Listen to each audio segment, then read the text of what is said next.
максатынан көздеген жылы сөздерің жүрегімде өзің барда бол өмірде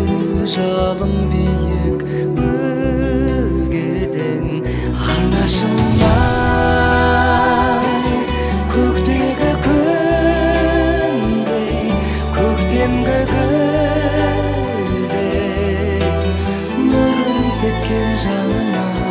жанашырай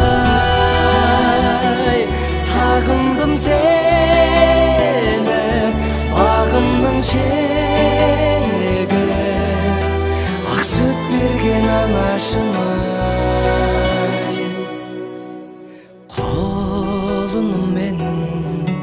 құлақ